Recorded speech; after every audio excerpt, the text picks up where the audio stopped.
4 choses que les gens alignés font et que tu peux faire aussi et qui font pour rester aligné.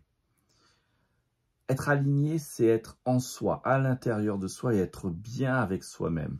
La première chose que font les gens dits alignés, parce qu'ils ne restent pas constamment alignés, c'est qu'ils savent vraiment ce qu'ils veulent. Ils restent concentrés sur leur intention, leur objectif clair, leur rêve.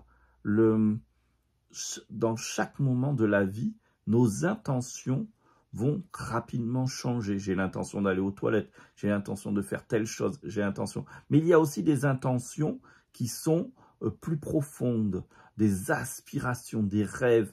Eh bien, c'est important de les clarifier pour pouvoir avoir un chemin clair pour nous-mêmes. Ça, c'est un des premiers trucs que les gens alignés font pour se sentir ancrés, se sentir solides, se sentir bien dans leur peau.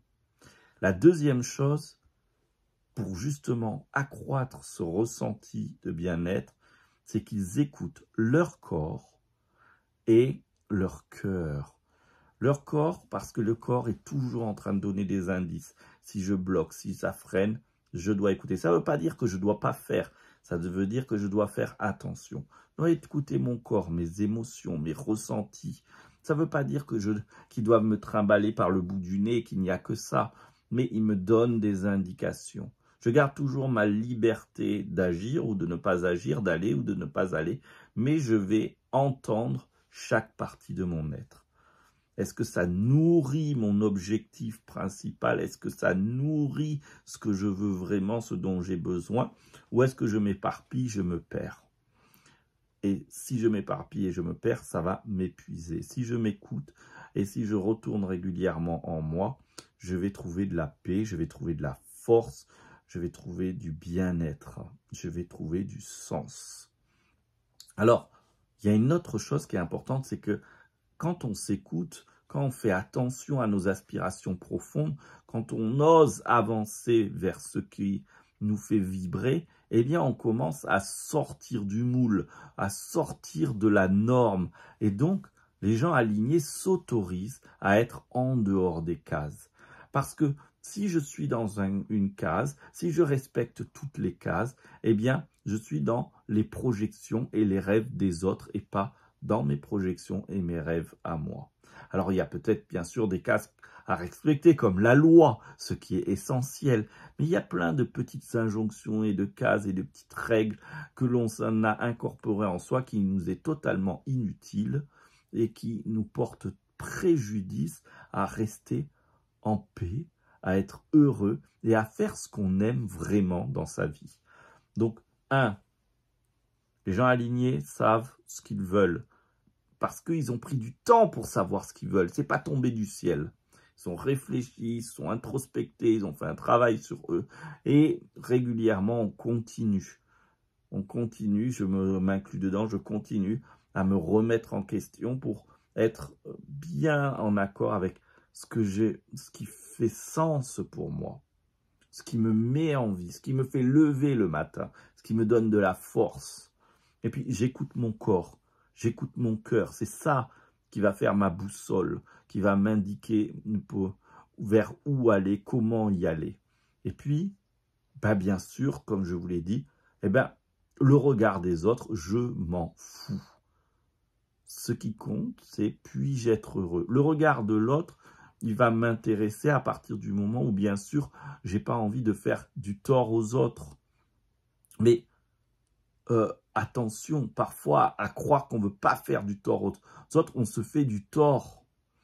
Donc, il faut voir de quoi on parle. C'est pas d'aller, c'est pas de rentrer dans un égoïsme profond où on s'en fout de tout et tout le monde et des conséquences. Non, c'est de se déposer dans sa vérité et parfois de dire ce qu'il y a à dire et pour pouvoir sortir de cet enchaînement où on n'ose pas. Et puis, pour pouvoir garder ça, les personnes alignées ont une routine ça se cultive. Quand on veut être soi, quand on veut faire ce qu'on aime, quand on veut aller de l'avant, quand on veut se réjouir, être dans la joie, eh bien, en plus de chercher à voir clair, en plus de s'écouter, en plus de s'autoriser à sortir des normes habituelles, eh bien, il faut cultiver une routine. Moi, par exemple, je prends le temps de méditer. Je fais un petit peu d'exercice physique, un petit peu. Je ne suis pas un sportif, donc j'en fais pas beaucoup. J'en fais juste suffisamment pour être bien dans mon corps, pour être en énergie. Je fais attention à ce que je mange.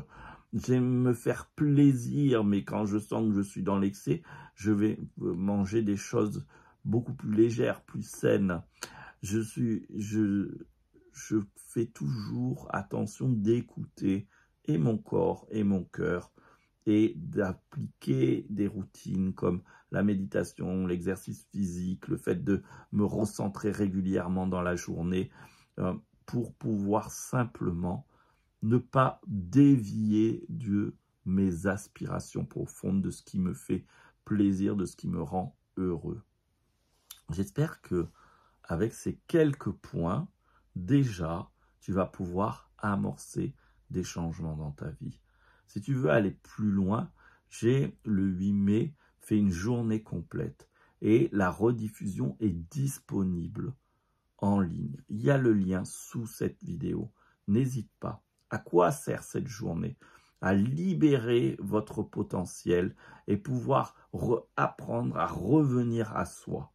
Je vous invite à aller jeter un coup d'œil sur cette journée, sur les vidéos enregistrées qui sont totalement gratuites. Merci à toi, à vous, merci d'aller découvrir au moins, parce que peut-être que c'est le début d'une nouvelle vie, d'une nouvelle façon de voir le monde pour vous. Merci, merci.